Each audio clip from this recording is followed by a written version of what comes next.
Y bueno, muy buenas tardes para todos. Bienvenidos el día de hoy. Hoy estamos a miércoles 19 de agosto de 2026 a esta clase Espejo Internacional donde nos está acompañando el doctor Pablo Darío Villalba Verde. Este es un evento que ha sido programado desde el programa de maestría en Derecho Procesal de la Escuela de Derecho y Gobierno. Tenemos invitados externos, tenemos invitados de nuestro programa de Derecho en la modalidad presencial, virtual, en nuestras diferentes sedes y también tenemos a nuestros técnicos, otros estudiantes de posgrados y de maestrías. Le agradezco a los docentes que nos están acompañando también, a nuestros egresados y pues bueno, vamos a dar inicio presentando la hoja de vida del doctor Pablo. Brevemente una parte de su hoja de vida para que sepamos qué nos va a compartir el día de hoy. Es para nosotros un honor presentar al doctor Pablo Darío Villalba Vierne, destacado jurista y académico paraguayo. Él es doctor en ciencias jurídicas, abogado y especialista en derecho procesal civil. Su trayectoria académica se ha desarrollado especialmente en los campos de derecho procesal civil, derecho procesal constitucional, jurisdicción supranacional, derechos humanos y sistema interamericano de derechos humanos. El doctor es a su vez profesor de Derecho Procesal Civil y Derecho Procesal Constitucional de la Facultad de Ciencias Jurídicas de la Universidad Católica Nuestra Señora de Asunción, Campus Itapúa, y ha ejercido como profesor de posgrado en programas de especialización, maestría y doctorado, tanto en Paraguay como en universidades del exterior. Asimismo, se desempeña como docente de la Escuela Judicial del Consejo de la Magistratura de Paraguay. Ha ocupado importantes responsabilidades académicas e institucionales, fue decano de la Facultad de Ciencias Jurídicas de la Universidad Católica, Campus Itapúa, y actualmente desarrolla una destacada labor docente investigativa en esa institución. En el ámbito internacional, es presidente de la Asociación Paraguaya de Derecho Procesal Constitucional, vicepresidente general de la Asociación Mundial de Justicia Constitucional y secretario general del Colegio de Abogados Procesalistas Latinoamericanos. Es además miembro del Instituto Iberoamericano de Derecho Procesal y de otras importantes organizaciones académicas y científicas.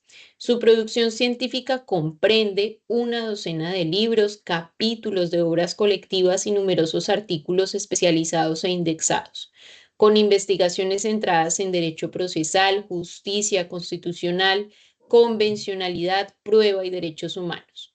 En 2019 fue incorporado como miembro de número de la Academia Paraguaya de Derecho y Ciencias Sociales y en 2024 recibió reconocimiento de doctor honoris causa del Colegio de Abogados Procesalistas Latinoamericanos en Guadalajara, México. Recibamos entonces con un cordial y afectuoso saludo al doctor Pablo Darío Villalba Bernie, que sea este un espacio agradable y de construcción para todos nosotros en la academia. Bienvenido, doctor. Bueno, muchísimas gracias. La verdad que es un verdadero placer estar con ustedes. Sé que yo no lo estoy pudiendo ver, pero espero que me estén escuchando bien y que me puedan visualizar. También un saludo muy cordial al profesor Belandia, quien fue el que hizo posible esta invitación para este curso de maestría. Y también mis congratulaciones a la Universidad Politécnica. El año pasado o antepasado había estado en la universidad de manera presencial y la verdad que es una bella institución que nos había recibido para dar algún tipo de charla en aquel momento. Bueno, hoy la idea que tenemos, que ha pedido el profesor Eduardo Andrés Velandia, me ha solicitado que hoy hablemos un poco sobre la convencionalidad y los impactos que está teniendo sobre el ámbito del derecho procesal en particular. En tal sentido, a modo introductorio, lo que podemos comenzar a decir es que hoy los desafíos contemporáneos, los desafíos de la juridicidad que actualmente se están dando son cada vez más diversos, cada vez más osados, y en esa estela en gran medida se enmarca la ciencia jurídica latinoamericana.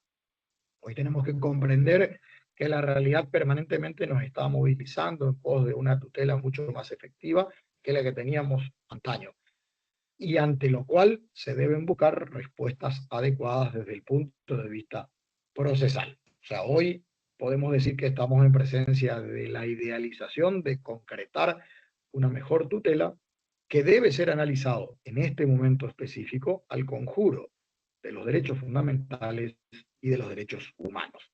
A ver, cuando anteriormente analizábamos el derecho procesal, pues estábamos prácticamente vinculados estrictamente al ámbito del repertorio codificado. Hoy, en este tiempo, tenemos que ser claros en el sentido de decir, bueno, lo procesal se ha ampliado, se ha abierto a una panorámica totalmente distinta, totalmente desconocida, que anteriormente no la teníamos. Y este norte a tutelar, en definitiva, es la persona humana, porque hoy parecería ser que la persona humana con su dignidad es el objetivo, y en este sentido hasta podríamos decir, desde el punto de vista internacional y desde el punto de vista de los repertorios nacionales, el norte de la tutela está dada por concretar una protección adecuada de la dignidad humana. Ahora bien, cuando nosotros citamos los marcos trans, son mucho más abarcativos y no están presos de las limitantes propias de los repertorios internos. Si bien es cierto, en Colombia se tiene un código procesal general que tiene un criterio de amplitud y de abarcamiento de todo lo que implica la tesitura de control de derechos humanos. También es cierto que se encuentra encerrado en un marco extremadamente codificado y donde hoy, desde extramuros, por fuera de las fronteras codificadas, específicamente de los derechos humanos, se insta a que estemos detrás de un mecanismo que esté basado fundamentalmente en principios y que supere a ese legalismo intenso con el cual hemos sido formados. Un legalismo intenso que en gran medida nos ha hecho daño. Nosotros solemos decir esto dentro del ámbito del repertorio procesal, que tenemos serios inconvenientes como una especie de involución en materia del derecho procesal cuando tenemos que hacer el análisis de estudiar el derecho procesal sustentado en una normativa específica, cuando sabemos que hoy lo procesal está mucho más allá incluso de los propios estados y que están marcados desde el norte de convencionalidad.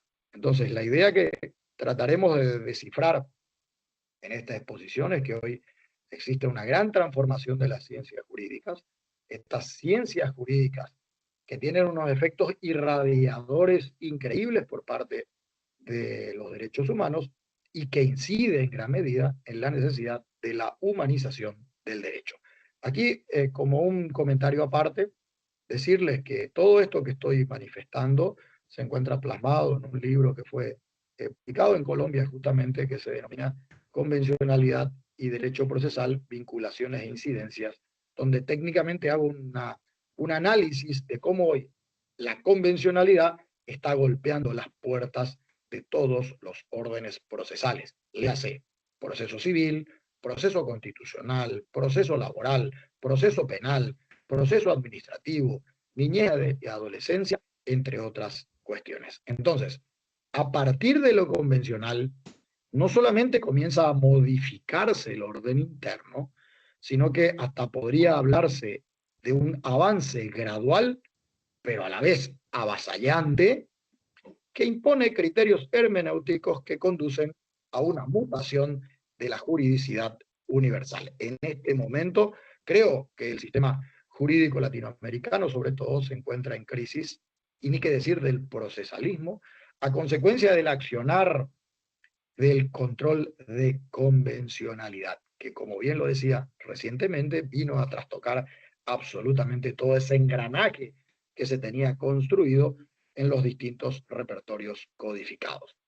A ver, entonces, a partir de ello, sostener que no se describe absolutamente nada nuevo, si lo que estamos tratando de decir es que las ciencias jurídicas se han transformado a consecuencia de los derechos humanos.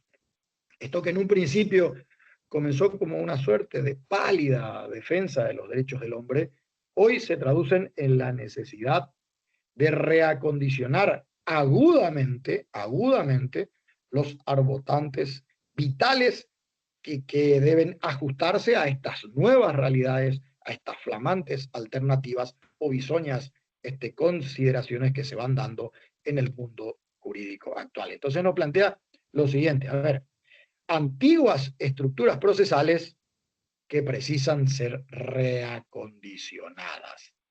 Estructuras que de alguna manera tienen que pasar por un proceso de mutación muy importante a consecuencia de esto que implica los derechos humanos. A ver, se reemplaza entonces una suerte de visión estatocéntrica donde la protección del ser humano pasa a ser el nuevo paradigma, donde tenemos una idea superior de protección extramuros, o sea, que se representan tal cual como derechos inalienables e inherentes a la persona humana. Y hasta podríamos decir una vinculación muy particular entre derechos fundamentales y derechos humanos, con una diferencia: los derechos humanos moviéndose a nivel internacional y los derechos fundamentales movilizándose en el ámbito constitucional.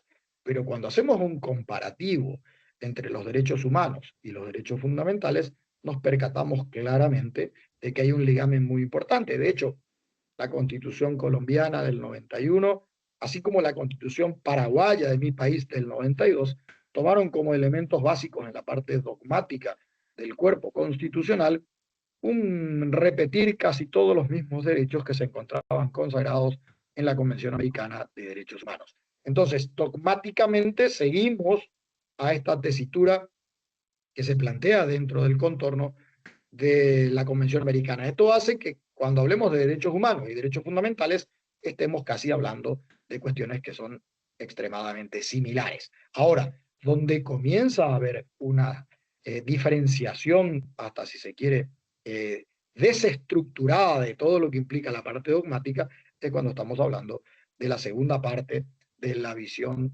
estructural técnicamente del marco constitucional, esta organización que tiene el marco constitucional de las distintas instituciones. Pero derechos humanos y derechos fundamentales casi unidos por una misma fusión, por una misma orientación que proviene desde el ámbito supranacional. Hoy, a consecuencia de todo ello, podemos decir que se plasman fuertes embates de universalización, fuertes embates de globalización, pero una globalización positiva, no una globalización negativa. Si lo que se trata es de seguir ahondando en las diferencias con lo globalizante, pues de eso no se trata, sino tratar de que hoy vivamos en un ámbito globalizante desde el punto de vista de la recepción que se tiene de la buena nueva desde el ámbito supranacional hacia el orden interno. Incluso más, se comienza hoy a vivenciar y a tildar una suerte de homogeneización de los derechos fundamentales y a construir políticas tendientes a asumir la protección de los derechos humanos.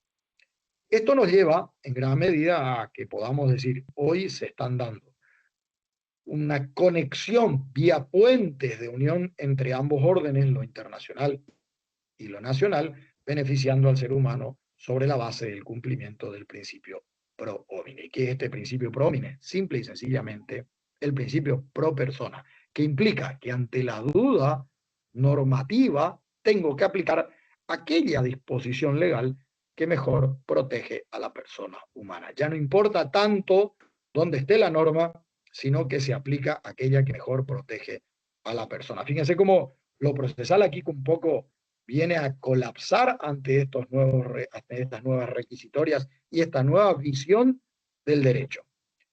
Y ustedes en Colombia lo tienen muy afincado a consecuencia de lo que implica el bloque de constitucionalidad. ¿Qué implica el bloque de constitucionalidad? Simple y sencillo, que la Constitución ya no está sola y que hay otras normativas de un mismo rango constitucional que tienen un valor de orden constitucional. Esto significa que cuando aplico la Constitución también tengo que verificar si se están dando la aplicación casi en todos los escenarios del sistema interamericano de derechos humanos con el control de convencionalidad a la cabeza. Es por eso que decimos lo convencional ha venido a trastocar en gran medida al derecho procesal, a punto tal que algunos autores ya comienzan a hablar de un derecho procesal convencional. Entonces, de una buena vez comienzan a incorporarse a través del bloque de constitucionalidad los derechos humanos, abriendo una panorámica hacia una mejor y mayor protección. Es decir, el orden de legalidad internacional viene a romper con el esquema clásico interno de hermenéutica de los distintos repertorios, obligando a un movimiento de adecuación hacia las normas internacionales. En gran medida, esto se puede visualizar con mayor efecto a partir de una dinámica renovadora que se da con relación a la repercusión de los fallos jurisprudenciales de la Corte Interamericana de Derechos Humanos sobre los distintos poderes judiciales de todos aquellos países que son signatarios de la Convención Americana de Derechos Humanos y que invitan a que el norte procesal comience a ser trastocado y comience a ser modificado a tenor de estos nuevos contornos jurisprudenciales y que surgen a partir de la idea de la voz del control de convencionalidad. Por eso el título de esta ponencia, el título de esta exposición, cómo lo convencional comienza a incidir sobre el ámbito procesal en particular. Entonces, si bien es cierto que hay una gran cantidad de juristas, una gran cantidad de doctrinarios, incluso académicos, que todavía pretenden hacer ver una idea de contradicción entre ambos marcos, donde se enfrenta casi a la convención con la Constitución o incluso a la convención con el orden interno, es a partir de los órdenes internos que se da vigencia a los tratados internacionales. Y esto ha ocurrido muy claramente con la Constitución de Colombia, a partir de lo que ya citaba anteriormente el bloque de constitucionalidad. Porque en puridad lo que se trata de resaltar es que esta tutela de la dignidad humana generalmente viene a estar mejor protegida en el orden internacional que en el orden interno. Entonces, nosotros solemos decir, estos órdenes vienen a ser complementarios, pues si bien ambos propician la tutela de la dignidad humana, no cabe la menor duda de que en el ámbito internacional hoy se están protegiendo mejor los derechos humanos. Y eso tiene que llegar al orden interno, porque como en alguna jurisprudencia la Corte Interamericana diría, el primer juez convencional es el juez nacional. Es en el orden nacional que tenemos que tratar de evitar por todos los medios que se vulnere los derechos humanos de los distintos ciudadanos. Por eso solemos decir, supremacía constitucional, sí, claro que supremacía constitucional, claro que potenciar a la Carta Magna de cada uno de los países, pero ojo, impregnada de derechos humanos. No cualquier tipo de supremacía constitucional, sino aquella que apuntala y avala la vigencia de los derechos humanos en particular. En esto de la diferenciación entre el orden interno y el derecho internacional, en definitiva, lo que debe prevalecer es aquello que más engrandece al ser humano, donde quiera que se encuentre el principio pro homine. Por eso ya hoy solemos decir que no prima la norma constitucional por ser constitucional, ni la internacional por ser internacional, sino que lo que prima hoy, lo que en definitiva se da en aplicabilidad, es aquella que mejor protege a la persona humana. Y nosotros que fuimos orientados y formados sobre un orden de prelación muy aguda de las leyes, nos cuesta mucho comprender esta realidad. Nos cuesta porque es un rompimiento paradigmático de toda la realidad que se tiene desde el punto de vista de la doctrina técnicamente. Entonces, ¿cuáles son las consecuencias angulares que se van generando a partir de los derechos humanos? En primer lugar, se genera lo que se denomina una suerte de crisis del Estado liberal que está ocasionado por la primacía justamente de los derechos humanos. ¿Y qué es lo que hace primar a los derechos humanos? Pues la idea de un Estado social de derecho. E incluso más, hoy, luego de este proceso evolutivo que pasó en una primera etapa del Estado de Derecho, allá por la Revolución Francesa, que se convierte en un Estado social de derecho en el año 49 a partir de la Ley Fundamental de Bonn, que fue la Constitución de Alemania. Hoy día, a partir, por lo menos de nuestra humilde opinión, a partir de la COP21 de París 2015, comienza a hablarse de un Estado social, medioambiental o ecológico de derechos. Nos hemos dado cuenta los seres humanos que de nada sirve tener derechos si no vamos a tener un planeta donde poder ejercer ese derecho. Y vaya que esto es premonitorio. ¿de qué nos sirven tener constituciones que plasmen una cantidad de derechos si vamos a vivir en un medio ambiente contaminado, por ejemplo? Entonces, hoy la tutela va incluso mucho más allá de un Estado social de derecho. Esto implicó también, como consecuencia angular, el dejar atrás el régimen decimonónico. Recuerden ustedes, monismo, dualismo, el régimen decimonónico, etcétera, que hoy comienza a transformarse por otros tipos de modelos. Hoy nosotros creemos que estamos inmersos dentro de un pluralismo jurídico y donde se ha generado un quiebre de las convicciones positivistas. Porque acá hay un detalle muy importante. Cuando hablamos de derechos humanos, estamos casi significando que se consolidan a partir del derecho natural. Ahora bien, hoy, en pleno siglo XXI, ¿podemos seguir todavía con esta vieja discusión entre el positivismo y el derecho natural? Yo creo que no.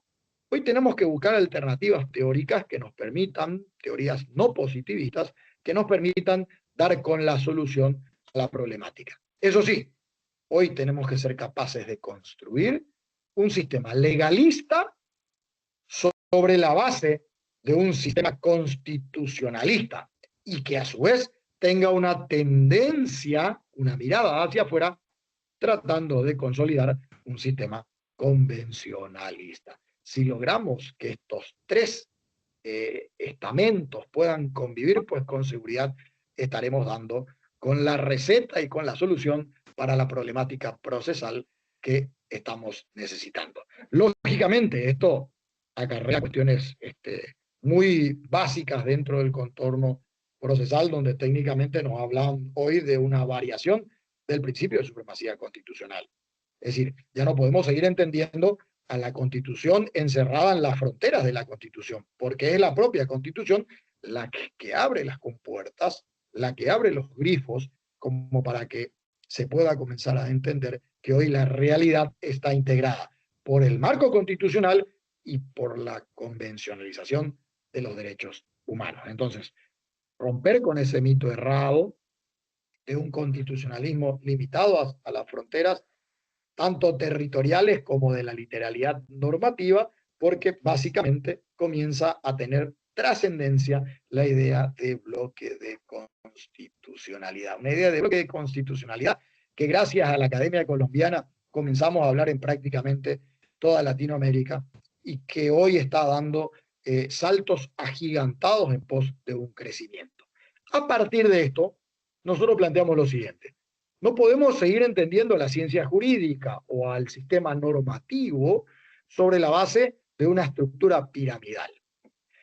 Y si aún así quisiésemos mantener una visión piramidal, pues entonces yo diría rompemos con lo que nos había enseñado el normativismo kelseniano y cambiemos de pirámide. Por ejemplo, utilicemos una pirámide como la de Chichén Itzá en México, que tiene en la parte superior una superficie plana, y en esa parte superior se encuentra la Constitución y los tratados internacionales de derechos humanos en un mismo rango. Por debajo, el resto de las normativas, pero no ya una pirámide egipcia como la de Ockefren y Miserino, donde tenemos una superficie puntiaguda y donde solamente está la Constitución, porque es la propia Constitución la que está dando paso a una realidad totalmente distinta. A partir de esta consonancia y repercusión del constitucionalismo, comienza a tener una trascendencia vital el control de convencionalidad.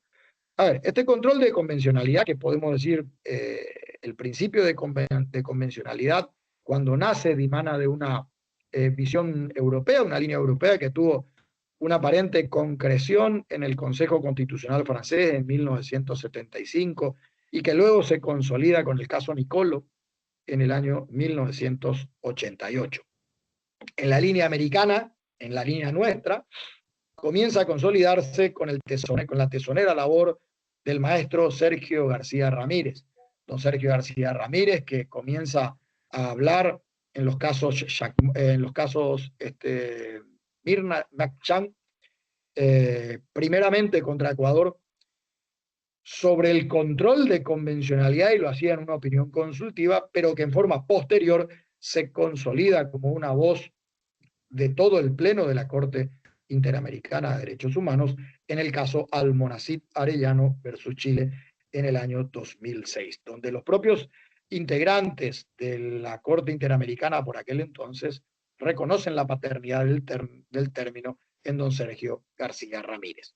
¿Qué implica esto del control de convencionalidad? Porque hasta ahora hemos hablado mucho del relacionamiento que se da entre el orden internacional y el orden interno, y a donde queríamos llegar técnicamente era el control de convencionalidad. Este control de convencionalidad que conlleva en gran medida una obligación por parte del Estado de adoptar en el derecho interno las disposiciones que avalen el cumplimiento de los derechos humanos consagrados en la Convención Americana de Derechos Humanos. A ver, hasta podríamos decir que el control de convencionalidad es una obligación de los estados de adoptar en el derecho interno de cada uno de los países, las disposiciones para asegurar el cumplimiento de los derechos humanos consagrados en la Convención Americana de Derechos Humanos. Y aquí un punto y aparte, que tiene dos aspectos fundamentales. Un primer aspecto que indica que es la propia Corte Interamericana de Derechos Humanos, en el accionar interno que tiene la Corte, la que va a desarrollar una actividad vital donde va a verificar la compatibilidad de la ley interna con la Convención Americana en cada caso concreto que le toque en suerte resolver cuando el caso llegue hasta la Corte Interamericana de Derechos Humanos. Es decir, podemos hablar desde este punto de vista en una especie de control concentrado de convencionalidad realizado por la Corte Interamericana de Derechos Humanos. Y un segundo aspecto. El segundo aspecto es un mandato realizado a los jueces nacionales obligando a que en cada uno de los fueros y materias, se aplique la Convención Americana de Derechos Humanos. A ver, podríamos decir para que se entienda mejor, en la actualidad, al ser signatario de la Convención Americana de Derechos Humanos y al estar obligados por los precedentes vinculantes de la Corte Interamericana, cada juez nacional, léase, juez colombiano de primera instancia, de segunda instancia o incluso de la Corte, de las altas cortes colombianas, deben realizar un control de convencionalidad. Así como realizan un control de constitucionalidad, que la Constitución se cumpla, así como realizan un control de legalidad, que se cumplan las normativas internas de Colombia, también deben realizar un control de convencionalidad, donde ese control de convencionalidad termine siendo aplicado en cada caso que resuelva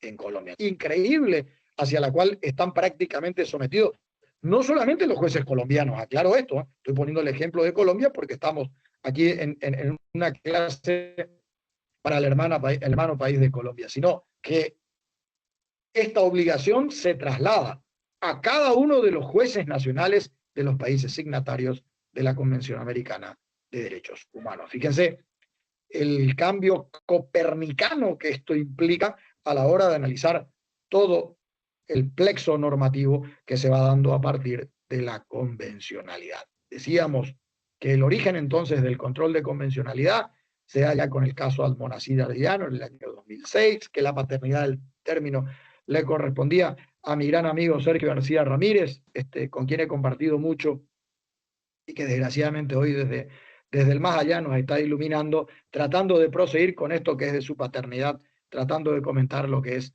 la voz control de convencionalidad, y que fuera primeramente esbozado en dos casos, en el caso Mirna Mac-Chang versus Guatemala en el año 2003 y luego en el caso Tibi versus Ecuador en el año 2004 y que se consolidara, como le decía, con Almonacid Arellano en el año 2006. Nótese que estamos hablando de una doctrina relativamente nueva.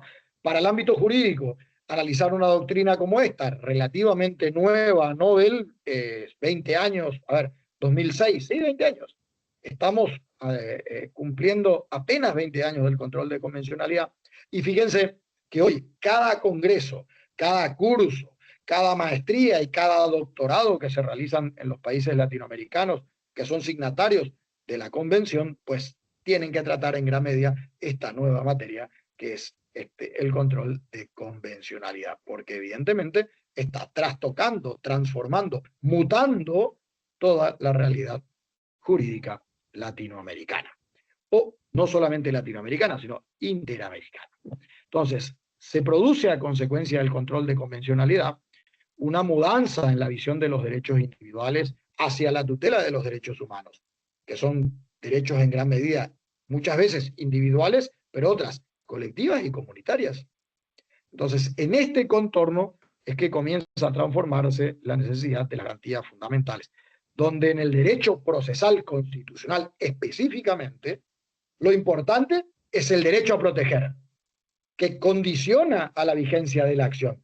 Ya no es tan importante quién acciona. O sea, en el derecho procesal constitucional, lo importante ya no es la acción, sino que lo importante es la tutela del derecho. Fíjense cómo cambia todo, porque cuando hacemos un comparativo entre lo civil y lo constitucional, en lo civil es quien reclama basado en una gran preponderancia del principio dispositivo. En cambio, cuando estamos en presencia de un derecho, una violación de garantías fundamentales, estamos en presencia de una legitimación que es extremadamente amplia y que varía absolutamente todo. Pero ¿dónde viene el caso bisagra del control de convencionalidad? El caso bisagra, por lo menos desde nuestro punto de vista, y lo decimos en varios textos que hemos escrito, desde nuestro punto de vista se da con el caso Hellman versus Uruguay. ¿Qué es lo que ocurre con el caso Hellman? El caso Hellman fue un caso donde se resolvían cuestiones de desaparición de personas luego de los gobiernos de dictadura militar. Sin entrar en la descriptiva de qué fue lo que ocurrió con el caso Hellman, lo importante es los efectos que ha tenido esta sentencia, que de nuestro punto de vista son dos y muy relevantes para todos los órdenes internos. En primer lugar, fue una sentencia donde se consagra el efecto erga omnes de la sentencia convencional, en dos sentidos. Uno, con relación al interior del Estado, donde todos los casos similares debían correr la misma suerte que aquello que fuera resuelta por el caso Hellman.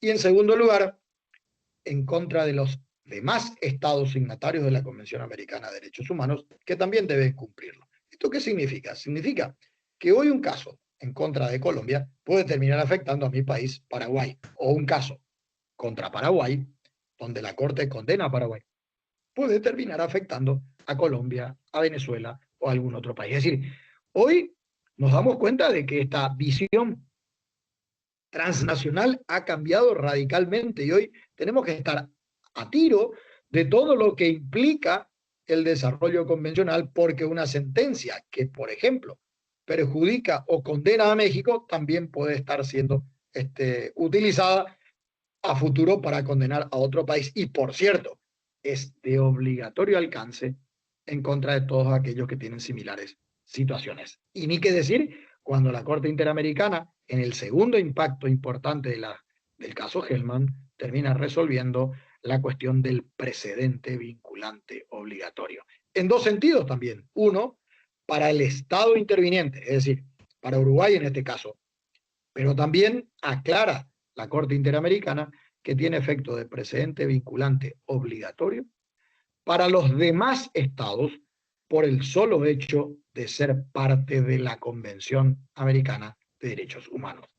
Nótese que a partir del caso Hellman, año 2013, esto vino a trastocar totalmente, fue un antes y un después. Podríamos decir, esto se veía una especie de efecto bisagra. Nosotros solemos afirmar que en el ámbito del sistema interamericano podemos hablar antes o después de Hellman. Así como la historia habla antes de Cristo, después de Cristo, en el sistema interamericano podemos hablar antes y después de Hellman, porque a partir del caso Hellman se vino a trastocar toda la realidad. Entonces esto nos patentiza ante la necesidad de comenzar a construir un tendido de puentes. Y este tendido de puentes se dan en distintos niveles. Por un lado, un puente constitucional, donde es claro que hoy tenemos que tener un puente constitucional que trate de fusionar todas las realidades constitucionales interamericanas. Esto se percibe con mucha claridad, por ejemplo, en la Constitución de Colombia, la Constitución del 91, a partir del bloque de constitucionalidad. también se percibe con mucha claridad en la Constitución de Argentina del 94, que incluso en el propio texto constitucional establece claramente cuáles son los tratados internacionales que van a tener fuerza de constitucionalización. También nos invita a construir puentes normativos, que son puentes normativos secundarios.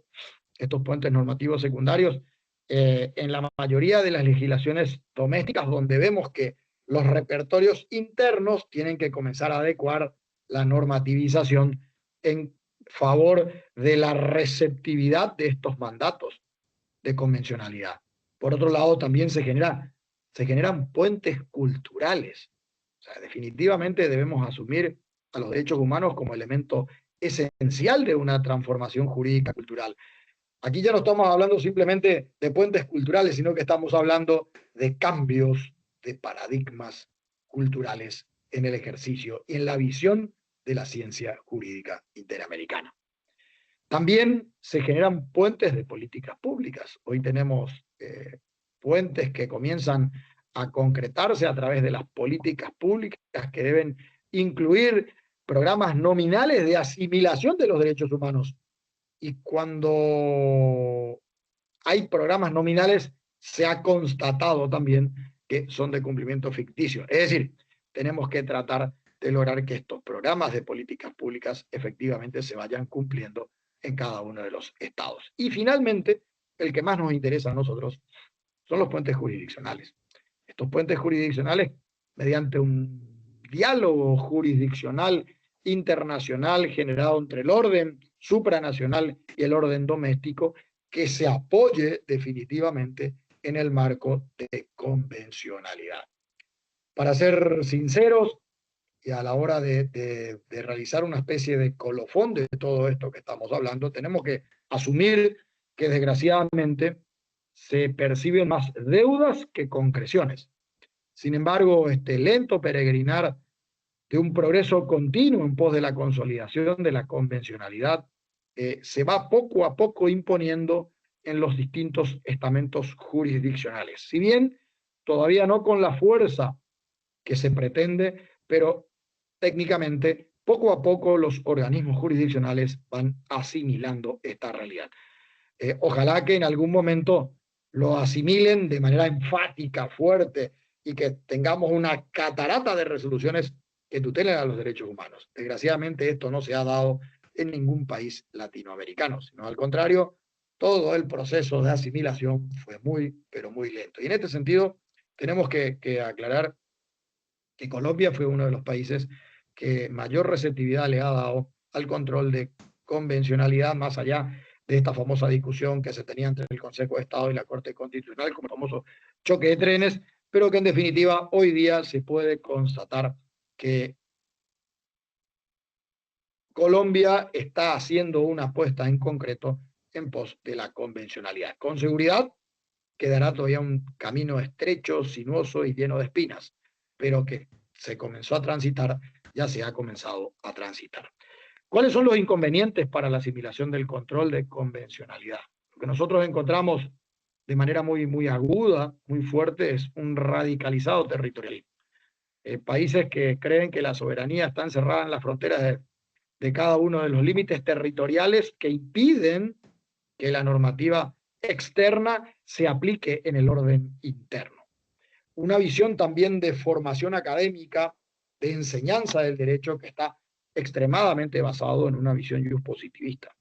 Creemos que si hay algo que tenemos que superar es esta visión positivista, este positivismo, hasta si se quiere colonializante, que hemos tenido en Latinoamérica, y hoy tenemos que tratar de construir una visión decolonial, es decir, tratar de rescatar lo bueno que podamos construir nosotros, los latinoamericanos, y mostrar al mundo que también podemos construir sistemas jurídicos que sean acordes con nuestras realidades en particular.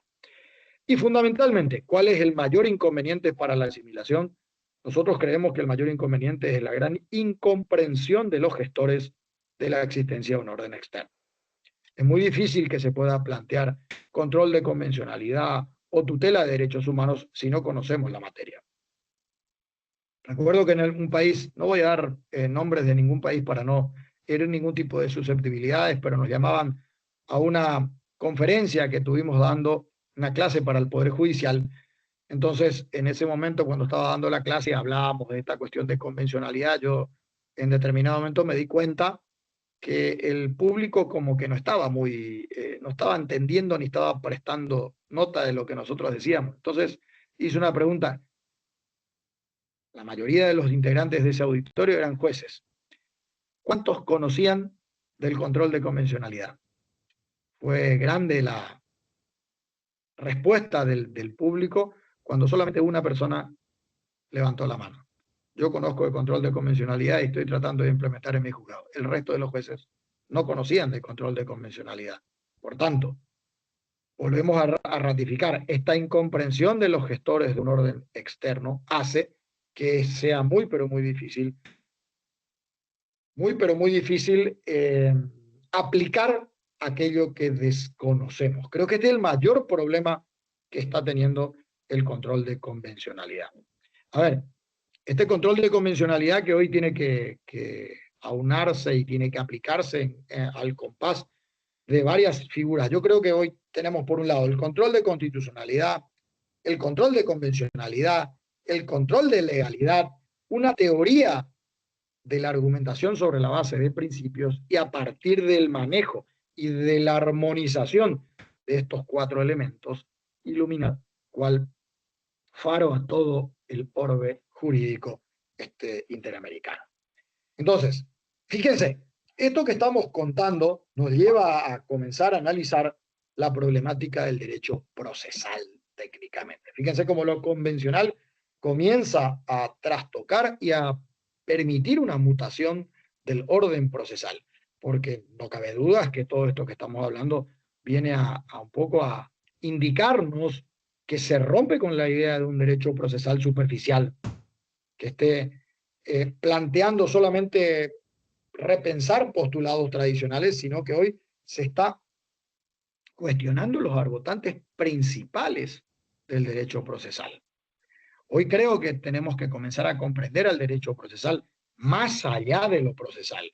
Un derecho procesal que se encuentra integrado por todos los conocimientos sociales, entre ellos la sociología, la antropología, la historia, un fuerte sustento filosófico, que es algo que hemos perdido, por cierto, que nos lleva hoy a manifestar que se recomienda evitar un jurista ocupado exclusivamente del derecho o un procesalista concentrado únicamente en el derecho procesal, porque con seguridad no será un profesional que esté formado integralmente a la luz de la necesidad actual y de los avatares actuales que plantea el modernismo procesal.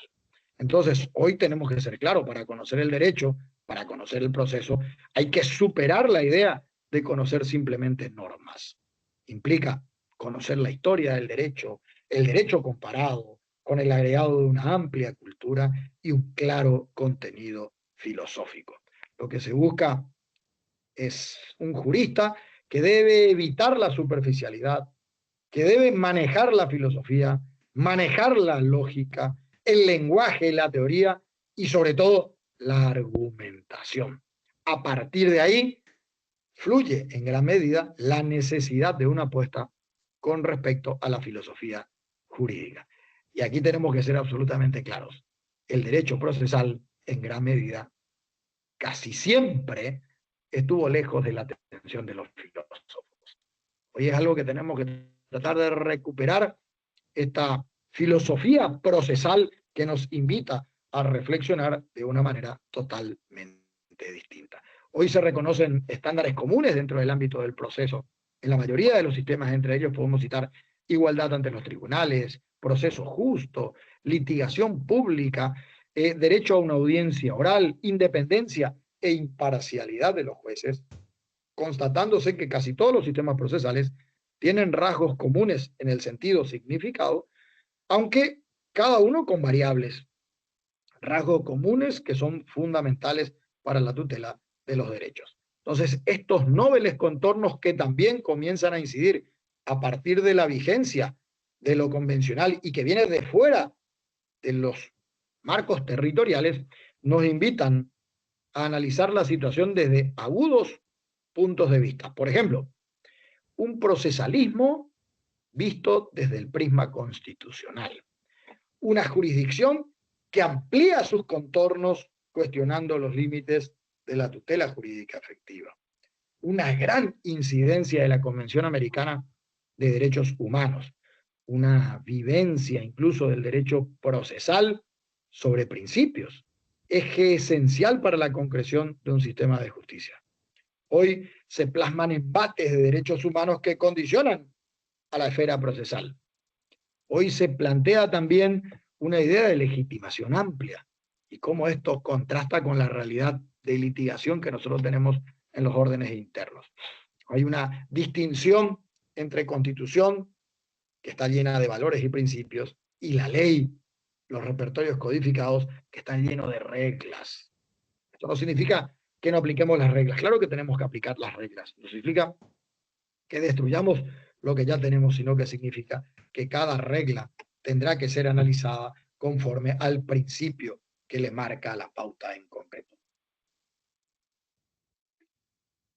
Hoy se exhibe una suerte de colapso de los códigos rituales legalistas, que en gran medida han permanecido encerrados en sí mismos. Códigos que no dieron la talla y donde los casos dudosos se resolvían por principios contenidos en los mismos códigos, es decir, no se salía del código, estábamos encerrados. El derecho parecía ser lo que estaba en el código, y el derecho es mucho más de lo que está en el código, es mucho más de la norma. Si sacásemos todas las normas, ¿acaso no existiría derecho? Por eso solemos decir nosotros, lo fundamental, señores, lo fundamental no está en los códigos, sino en la Constitución y en la Convención. Y lo dice un procesalista de raza, porque yo provengo del ámbito del derecho procesal y a partir de ahí fui comprendiendo que lo transformacional se encontraba por fuera de lo procesal. Incluso más, citando al querido maestro Michele Tarufo, creo que él ha construido, el profesor italiano, una excelente exposición respecto a aquello que consideraba como criterios epistemológicos justos, como criterios epistemológicos del proceso justo, y donde nos indicaba, uno, que la decisión sea el resultado de un procedimiento justo, sin violación de las garantías de defensa. Dos, la correcta aplicación de la norma jurídica al caso concreto. Y tres, que la decisión esté fundada en la determinación verdadera de los hechos del litigio. Solamente vamos a poder concretar cánones de justicia sobre la base de la veracidad de hechos. Entonces, cuando en algún momento nosotros discutíamos con modelos teóricos que pregonaban a la seguridad jurídica por encima de la justicia, la verdad que nos daba escozor, porque pregonar exclusivamente la seguridad jurídica no implica que se pueda concretar cánones de justicia. Ahora bien, la seguridad jurídica fue utilizada para todo tipo de barbaries. Entonces, hoy lo que tenemos que construir es un sistema de justicia. Sistema de justicia. Si no queremos construir un sistema de justicia, pues cambiémosle el nombre al servicio, pongámosle servicio de seguridad jurídica. Y no es eso lo buscado por el contorno legal. Entonces, hoy a partir del control de convencionalidad, a partir de la doctrina de la convencionalidad, comienzan a marcarse pautas de incidencia sobre la teoría general del proceso, sobre el proceso constitucional, sobre el proceso civil, sobre el proceso penal, sobre el proceso laboral, sobre niñez y adolescencia, entre otras cuestiones. Entonces, es evidente que esto un poco nos está planteando la idea de que estamos ante una amplitud de fronteras donde deberíamos buscar un rescate de la humanización del derecho, que esto es fundamental, una verdadera conjunción, una verdadera armonización entre el orden internacional y el orden interno. Hoy tenemos que comenzar a plasmar la idea de un derecho procesal de contenido amplio.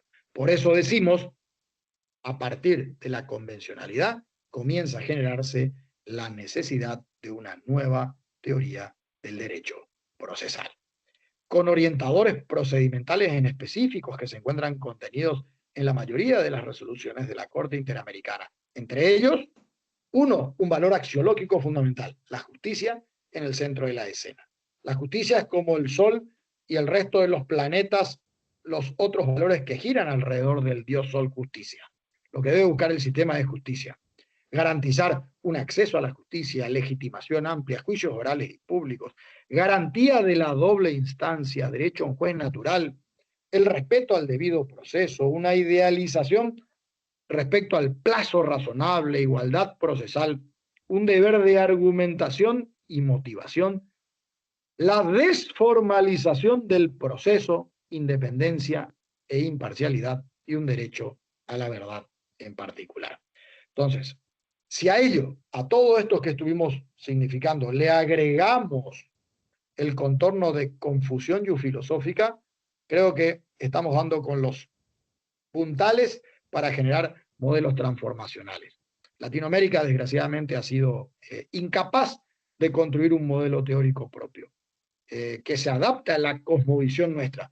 Así como los austríacos crearon en algún momento el control concentrado de constitucionalidad, o como los americanos construyeron el control difuso de convencionalidad luego de Marbury versus Madison, pues nosotros también, los que estamos aquí en el sur, deberíamos comenzar a construir un modelo procesal que se adecue a nuestra realidad. Hemos estado por mucho tiempo colonizados intelectualmente, donde se esgrimían teorías del viejo continente, sin que nosotros esgrimamos nuestras propias bases teóricas. De hecho, se suele decir que América Latina es uno de los continentes menos atractivos desde el punto de vista filosófico, siendo un mero apéndice del pensamiento jurídico europeo.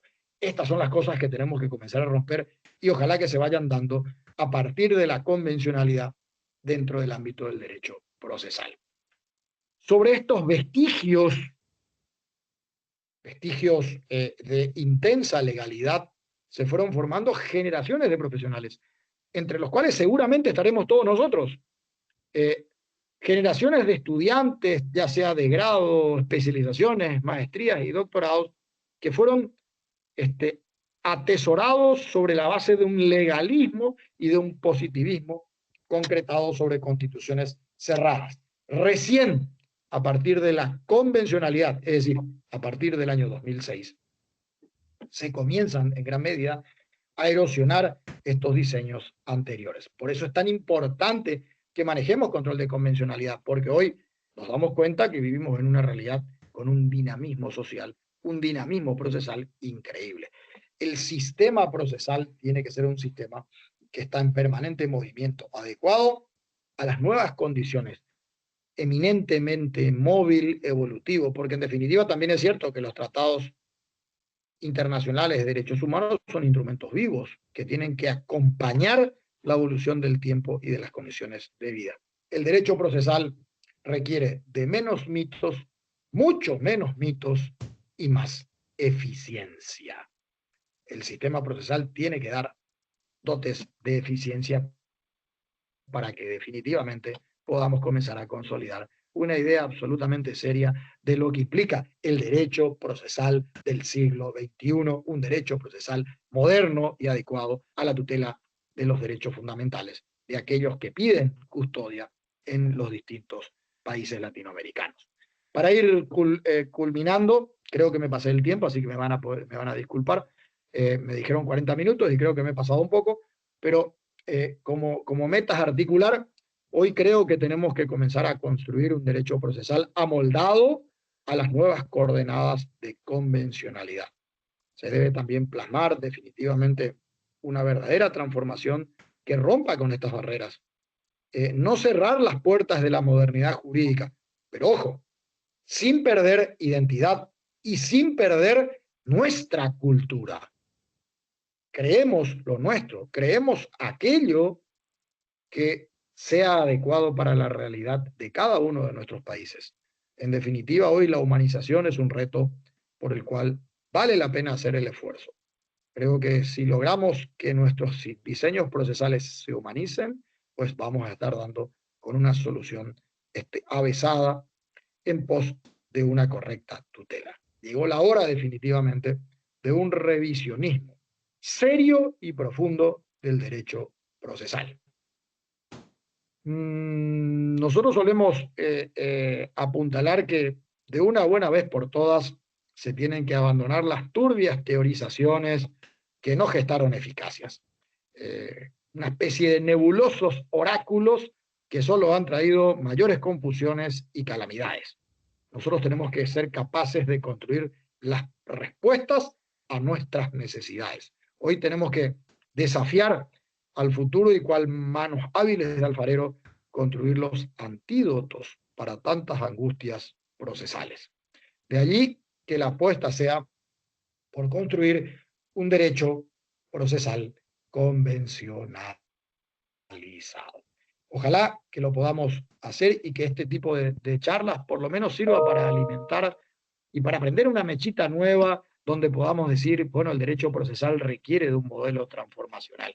Así que espero haber contribuido con ustedes en esta hora de charla. Desgraciadamente no estoy pudiendo verles, pero si es que hay alguna pregunta, quedo atento para cualquier tipo de consulta que quieren hacer. Y muchísimas gracias por el honor de haber participado en este curso y por la paciencia que han tenido para conmigo. Muchísimas gracias. Doctor Pablo Villalba, el honor es de nosotros haber compartido este espacio con usted. El Politécnico Gran Colombiano, como siempre, feliz de recibirlo en la Casa de Estudios y también un agradecimiento especial a la Asociación Colombiana de Derecho Procesal Constitucional, al doctor Belandia Canosa, reconocido y también docente de nuestro grupo de estudio en la maestría en Derecho Procesal.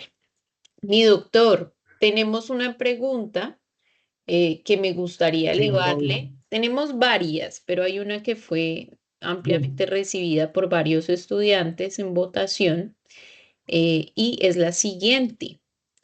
En el caso Gelman, ¿podría decirse entonces que transforma el concepto tradicional de supremacía constitucional en una supremacía convencional?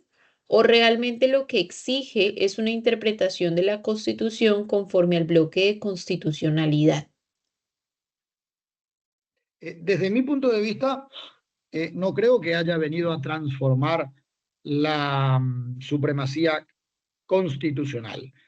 Sí creo que se le ha dado a partir de Hellman una interpretación muy fuerte a todo lo que implicaba la convencionalidad y sobre todo a lo que conllevaba la aplicación directa como precedente vinculante para todos los países en particular. Nosotros siempre solemos decir que todo el sistema convencional procede del marco constitucional, es decir, la propia constitución que comienza a dar pasos avanzados en pos de admitir una realidad distinta que viene de fuera. De hecho, ustedes en el marco de la constitución colombiana tienen un bloque de constitucionalidad, tienen la permisión de un bloque de constitucionalidad que hace que desde el momento que Colombia admita la Convención Americana de Derechos Humanos, pues a partir de ahí se vuelve obligatoria para todos los colombianos. Entonces, desde mi perspectiva, no estamos técnicamente hablando de una supremacía convencional, sino que estamos hablando de una morigeración de la supremacía constitucional. Por eso decía hoy, supremacía constitucional, sí, pero impregnada de derechos humanos. A eso se refiere esta afirmación, es decir, hoy podemos seguir diciendo que la supremacía constitucional no ha sufrido un revés, sino simplemente que la idealización de la supremacía constitucional comienza a estar adecuada a esta necesidad de tutela de los derechos humanos, que por cierto, al ser derecho positivo vigente para Colombia, pues es de aplicabilidad interna. De modo que yo no diría que estamos en presencia de una supremacía convencional por encima de la supremacía constitucional.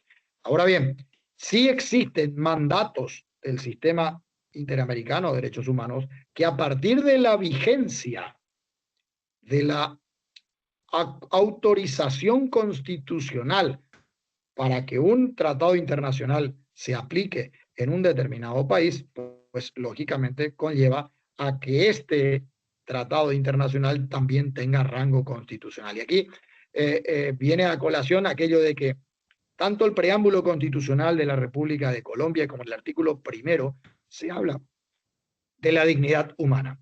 Si lo que estoy haciendo es aplicando una normativa que tutele mejor, o una normativa o una interpretación jurisprudencial que tutele mejor a la persona humana, pues simple y sencillamente estoy aplicando el marco de la Constitución de Colombia, que está fundada en la dignidad humana. Entonces, hasta si se quiere, puedo encontrarle el elemento para justificar la aplicación de la convencionalidad, pero a través del marco de la supremacía constitucional. No sé si le quedó claro a los colegas, está explicativo, pero la idea no es romper la supremacía constitucional, sino la idea es que definitivamente comience a tutelarse el mejor derecho en favor de la persona. Y si estamos haciendo esto, pues estamos aplicando la Constitución de Colombia. Gracias.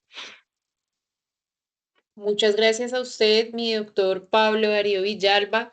También queremos extender el agradecimiento a la Universidad Católica Nuestra Señora de la Asunción, que por cierto, mis queridos estudiantes, es la primera universidad acreditada en alta calidad institucional en Paraguay, ¿no?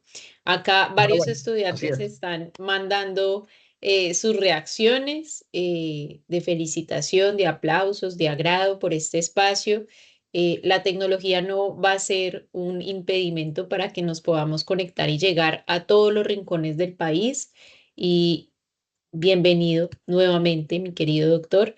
Espero nos podamos encontrar pronto. Un grato saludo a los demás ponentes del Congreso Internacional, mm, y gracias por este espacio también. Muchísimas gracias, muy honrado por la invitación y por suerte hemos podido solucionar los problemas tecnológicos de otra manera, no con el sistema TIM. La verdad que es la segunda vez que tengo problemas con el sistema TIM. No es el que manejo normalmente, pero bueno, ya he dado clases con este sistema, pero no, o sea, a veces así que le pido disculpas a todos los que están en el curso. Mis saludos y mis respetos a todos y espero que se haya escuchado claramente lo que he tratado de exponer en este tiempo que me ha tocado esta plática. Muchísimas gracias a todos y un saludo muy cordial. Claro que sí. Hasta luego. Nos vemos mañana en la otra clase Espejo Internacional Interinstitucional que tenemos programada. Bienvenida a toda la Escuela de Derecho y Gobierno. Y muchas gracias, mi doctor Pablo. Nos vemos en otra oportunidad. Que estén muy bien. Chao. Todos.